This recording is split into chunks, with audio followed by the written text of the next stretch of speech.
I knitted this little girl slipper on the Knit Quick crank machine that has 40 needles. It's just about the right size when you get finished, and you don't really have to add a crochet cuff or anything like you would if you were making an adult slipper. But I was playing around with the seam on the heel, and I decided to try the back stitch, and I really like the way this looks. And I also do an extra little technique to curve out that heel so it's not so pointy on the end. It really doesn't matter because once you wear the slipper it'll usually smooth out. But if you're given this as a gift, it really looks nice. So I'm going to show you how I seam that. I left a really long tail. I left about 4 times the width because I didn't know whether I was going to crochet or I didn't really know what seam I was going to do. So I'm not sure how much yarn you need for this, but just leave plenty at the beginning and the end of your knitting. I knitted 37 rounds for this, and I did waste yarn on both ends, beginning and end, so that I'd be able to do this. So I'm going to find both of my end stitches. I'm going to pull on that tail, and that's one of my end stitches. And then here's a gap right here where the beginning and end is. And you'll see where the waste yarn, which I pulled to the inside there, is holding on to this loop here. On this side I'll pull the main yarn to find it, and on the other side of the gap I'll pull the waste yarn to find that loop there. So you need to make sure you grab every loop before you get to the end of the, or by the time you get to the end, you should have an even number of stitches. If you have an odd number, you know you missed a stitch somewhere.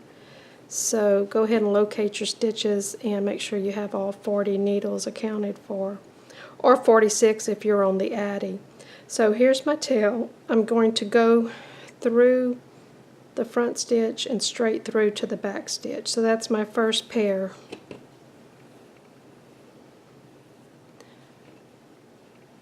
See if I can zoom in a little more on that without getting out of the camera. And then I've gone through the first pair, and now I'm going to come on the same side back through the second pair. And then I'm going to back stitch back to the first pair. And when I pull up my needle, I always want to be on top of this little loop that I made. I always want my needle to come out above that loop, and it'll be more apparent on the next stitch. So I've just done a back stitch. So now I need to move forward to the next new pair that has not been stitched yet, and that would be this pair here. So that's the third pair. And you can count if you want to make sure you get all your stitches. So I've gone through the third pair. Now I need to back stitch through the second pair. So that stitch is hiding under this bar that we just made. So I want to make sure I reach under there and grab it, and then come above that loop, that back stitch loop. So there's my back stitch. Forward to the next new pair, back to the last pair. Forward to the next new pair, back stitch over the neck, or through the previous two pairs, over that bar in the back. Forward to the next two,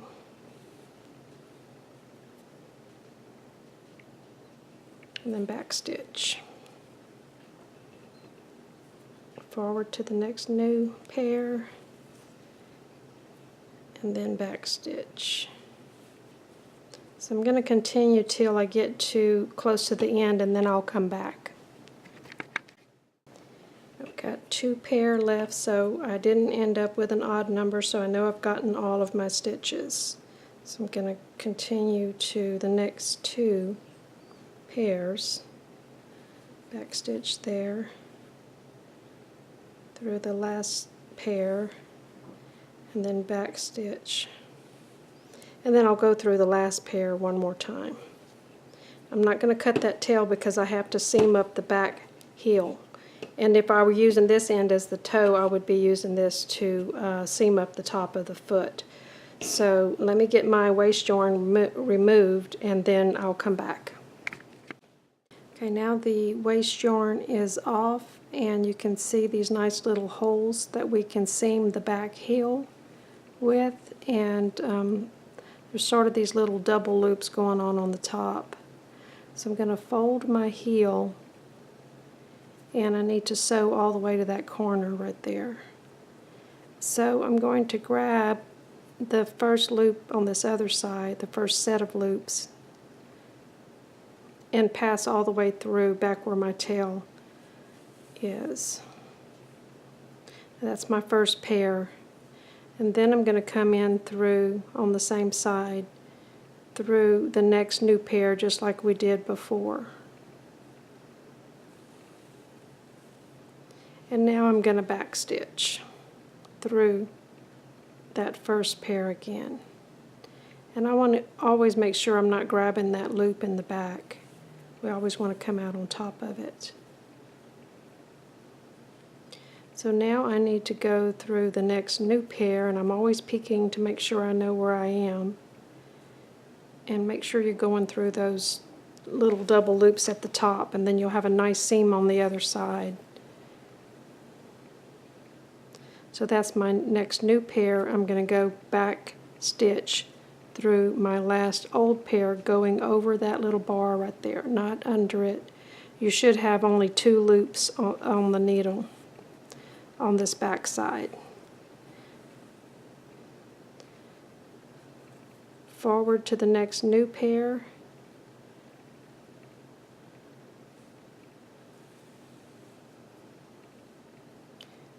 Back through the old pair. Forward.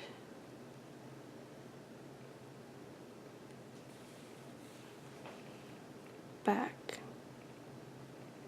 Over that little bar in the back. Forward.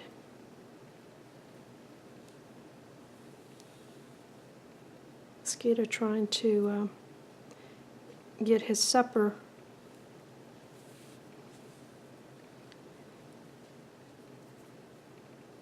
Forward. Let's see, where did I leave off? Mosquito distracted me. Forward. And then back.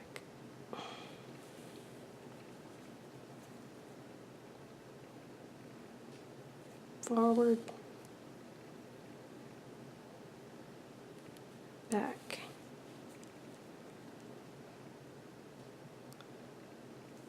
Forward.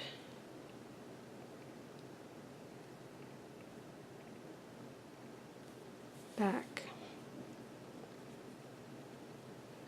And then the last pair. They're kind of angled right now. So that's forward to the last new pair and then back. And then I'm going to go through that last pair again. It's exactly the same way we did that first seam, but it is more loops that we're going through. So I'm not going to cut my thread yet because I want to do a little technique on the heel to show you how I rounded out that heel. See, this is little nice little rounded heel there. You can decide whether you want this side to be your outside. It looks very nice. Or if you like the inside better. It's already rounded a little bit, but you can smooth this point out a lot more by taking your yarn that's already threaded and just stitching in a spiral through. You're really not going to be going through to the other side, you're just between the layers.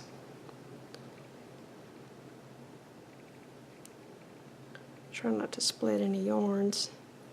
And then as you start pulling on this, it's kind of gathering things up in a little circle. I'm going to go around again. and I'm between the layers, so you can't see my thread on either side. And then now I'm going to see when I pull on that, it's smoothing that out, but yet this other side has not been done yet, so I'm going to travel over to the other side. Now I'm going to make this the inside of my slipper, so if you wanted this to be the inside, you would be doing this technique on the other side. But either way, it's not going to show because we're doing it between the layers. I just like to do it on the wrong side. So I'm going to keep going in a little spiral. And then sometimes I even go around again and just move my needle over a few stitches outward, a little farther out, which is what I did on that first slipper. So I was going real close circle, now I'm making a little bit bigger circle.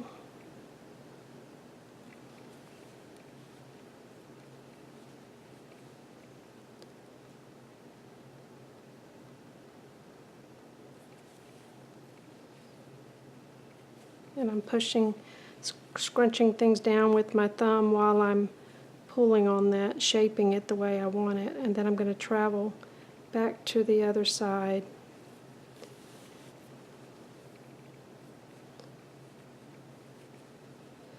And then finish up my little spiral.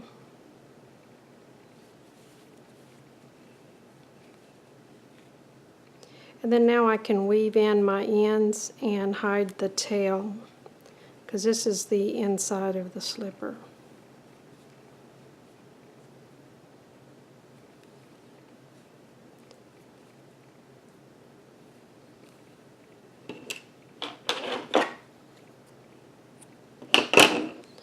Turn that right side out, and I think that's a really nice looking heel. Now on the toe, I had started seaming the toe on this side, and I haven't removed the waste yarn, but those same little loops here make it really easy to gather because you would be grabbing these when you're gathering the toe. So I really like that back stitch to finish up these slippers.